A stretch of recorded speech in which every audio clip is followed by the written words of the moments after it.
Okay, I've tested this dish many times, made quite a bit of changes, tweaks here and there, and I think I finally nailed it.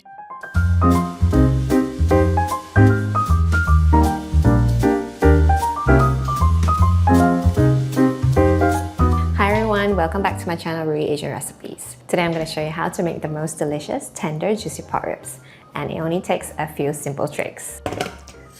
First, rinse the pork ribs. Wash the pork ribs at least a few times until the water is clear. Okay, then remove the water, add some salt, and add some cornstarch.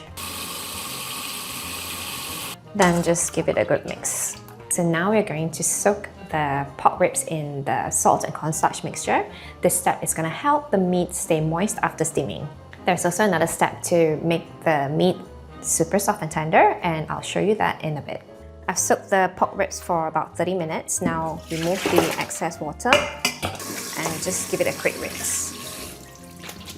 Let the pork ribs sit in the strainer for a bit to drain off the excess water. Now let's season the pork ribs. Minced garlic, salt, some sugar, Shaoxing wine, abalone sauce or oyster sauce. Mix well.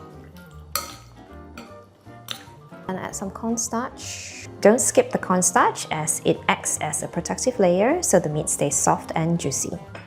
Now add ginger, bird's eye chilli, a bit of oil.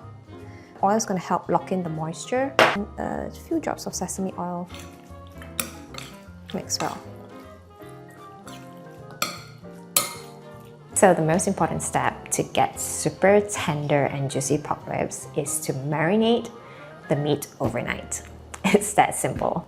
The marinade helps to break down the muscles over time, and that is the trick to making super tender pork ribs. Now I'm going to share another secret with you. If you don't have the patience to wait overnight, all you need to do is just add half a teaspoon of baking powder to the pork ribs. Okay, these pork ribs have been marinated overnight. I'll place the pork ribs on a heat-proof plate.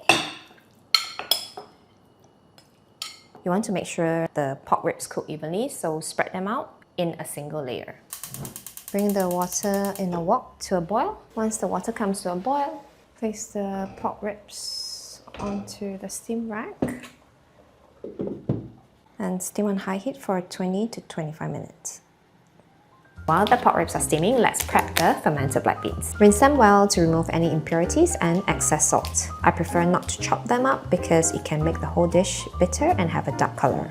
I like to add the black beans only about 5 minutes before the dish is done. That way the flavor stays balanced and the color remains light. Okay, it's done. Wow, smells so good.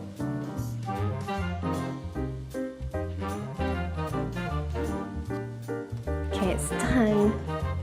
It smells so good.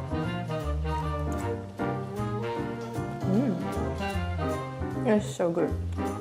I'm not kidding, you really have to try this recipe. The ribs turn out so moist, tender, juicy, and full of savoury umami flavour. If you enjoyed this recipe, do check out my other easy recipes. See you in the next video.